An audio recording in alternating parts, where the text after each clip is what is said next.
Le 28 juin 1944, le convoi prit le départ vers une destination que nous ne soupçonnions même pas. Dans le wagon, nous étions 80. Certains disent 85. Il est évident que parmi ceux enfermés dans cet espace restreint, régnait, du moins à ce moment-là et dans une certaine mesure, jusqu'au bout de notre voyage, une relative entente.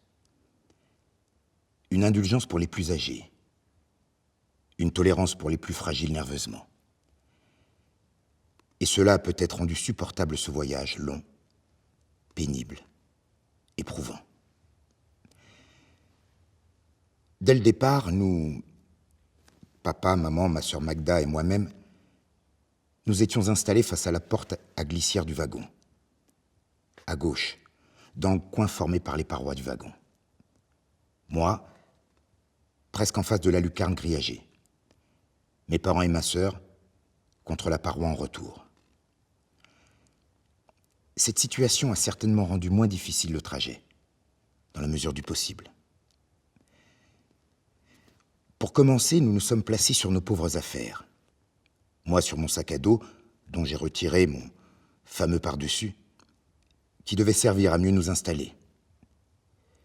Le temps passant, nous nous sommes évidemment retrouvés avec nos affaires bien en désordre. Près de moi, maman, assise, le dos appuyé contre la paroi du wagon, tenait la main de ma sœur Magda, complètement désorientée, et qui somnolait la tête sur l'épaule de ma mère. Papa était de l'autre côté de ma sœur. Des heures passèrent avant que le train ne s'ébranle. À partir du milieu de la journée, la chaleur devint de plus en plus pénible. Chacun essayait de se débarrasser d'une partie de ses vêtements. Le matin, je retirais ma veste, puis ce fut le tour de ma chemise, mes chaussures et enfin mes chaussettes. Mais même ainsi, cela était pénible. Rapidement, il n'est plus resté d'eau. Dans l'après-midi, on entendit les enfants pleurnicher et réclamer à boire. Pendant les 3 jours qui suivirent, cela n'a pas cessé. Une longue nuit a commencé.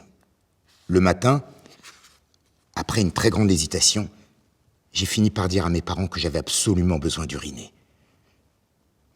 Le seau destiné à cet usage se trouvait à l'opposé du wagon. Je me suis mis debout et j'ai essayé d'avancer dans cette direction. En enjambant les gens, j'avançais péniblement. Et voilà que j'entends dire que le seau est rempli à ras-bord. À ce moment, je constate en passant près de la porte que celle-ci n'est pas hermétiquement fermée. Une fente de près d'1 centimètre laisse passer le jour. Je m'en approche, rassuré.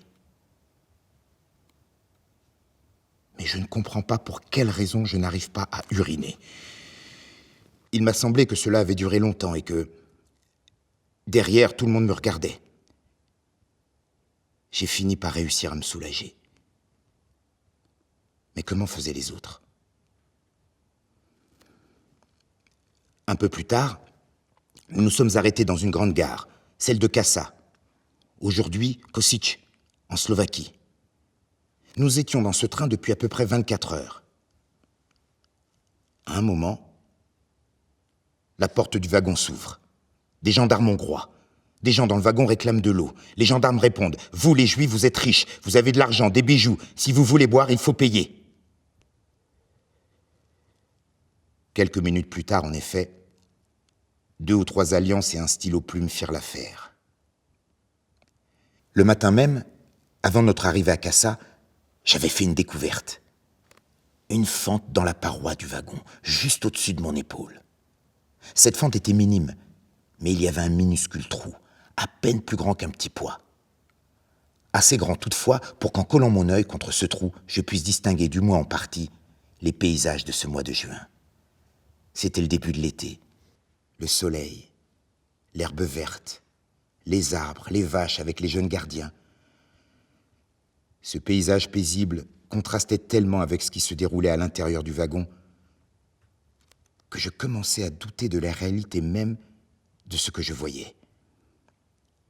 Une sorte d'incrédulité m'empoigna sur ce qui s'était passé autour de moi depuis quelques semaines. Ce monde, le mien dont j'avais été expulsé et qui était encore tout proche. Le deuxième soir arriva. Notre abattement, l'incertitude du but de notre voyage, la longue, très longue attente, l'immobilisation sur les voies, la chaleur de l'après-midi, nous ont complètement assommés, anéantis. Le dernier jour fut des plus pénibles. Je souhaitais de tout mon être arriver enfin. Je n'en pouvais plus. Mes parents m'étonnaient. Ils ne bougeaient pratiquement pas. Mon père, asthmatique, n'eut aucune crise dans ce wagon. Mais il était assis sur lui-même, presque immobile. Ma mère s'occupait constamment de ma sœur Magda. Le train s'arrêtait, repartait. Voilà qu'il s'arrêtait de nouveau. C'était encore la nuit. Mais à travers la lucarne, une lumière inhabituelle me réveilla. Je n'étais pas seul. Quelqu'un prononça brusquement « Nous sommes peut-être arrivés à destination !» En effet, c'était la destination. Mais nous n'en savions rien.